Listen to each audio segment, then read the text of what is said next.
হয় নমস্কাৰ, মোৰ নাম মুস্তাক হুছেইন।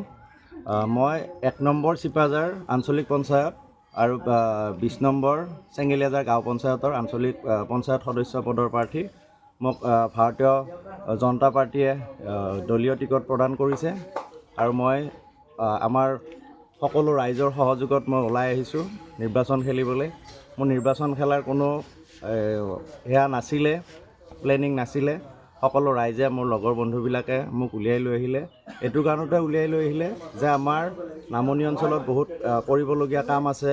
আমাৰ ইয়াৰ পৰা চৰকাৰী পক্ষক কিছুমান জনাবৰ কাৰণে আমাৰ নেতাৰ প্ৰয়োজন বা লিডাৰৰ প্ৰয়োজন। যিসকল আগতে লিডাৰ হৈ আছে তেওঁলোকে আমাৰ নামনি অঞ্চলৰ কাৰণে একো এটা কামেই কৰা নাই। সেই গতিকে মোক গোটেই মানুহখিনি ওলাই আনিছে, মই ওলাই আহিছোঁ আৰু মই আজি মনোনয়ন পত্ৰ দাখিল কৰিলোঁ। মোৰ মনোনয়ন পত্ৰ গ্ৰহণো হৈছে। মই ৰাইজক এটাই ক'ব বিচাৰিম যে মোক আগুৱাই লৈ যাওক।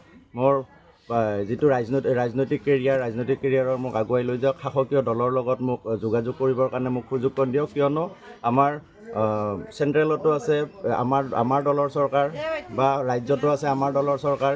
আমাৰ স্থানীয় বিধায়কজনো বিজেপি দলৰ। সেয়েহে আমাৰ যদি পঞ্চায়তটো বিজেপিমুখী কৰিব পাৰোঁ, সেয়েহে তেতিয়াহ'লে আমি উন্নয়নৰ ক্ষেত্ৰত বহুখিনি আগবাঢ়ি যাম। সেইকাৰণে মই আমাৰ গোটেই চেঙেলীয়াজাৰ গাঁও পঞ্চায়তৰ ভোটাৰসকলক মই অনুৰোধ জনাব বিচাৰিম যে ভাৰতীয় জনতা পাৰ্টীত আপোনালোকৰ বহুমূলীয়া ভোটটো দিয়ক আৰু মোক জয়যুক্ত কৰক। আপোনালোক কাৰ লগত কণ্টেষ্ট হ'ব? নিৰ্বাচন কাৰ লগত কণ্টেষ্ট হ'ব? এতিয়া চাওক, কণ্টেষ্ট চলাটো মই ক'ব নাযাওঁ, ৰাইজে এইটো ডিচাইড কৰিব। এজন আছে ভাৰতীয় জাতীয় কংগ্ৰেছ দলৰ প্ৰতিনিধি এজন আছে। মই ভাবোঁ তেখেতে মোৰ প্ৰতিনিধি মেবি সেই কৰিব নোৱাৰিব, কাৰণ গোটেই ভোটাৰ মোৰ লগত আছে। সেয়েহে মোকে ভোট দি জয়যুক্ত কৰিব। আপুনি যিহেতু এতিয়া ৰাইজৰ মাজতে আছে, আপুনি ৰাইজত চেঙেলীয়াজাৰ গাঁও পঞ্চায়তত আপুনি প্ৰতিটো ৱাৰ্ডত পৰা 10টা ৱাৰ্ডত আপুনি কেনেধৰণৰ সঁহাৰি লাভ কৰিছে?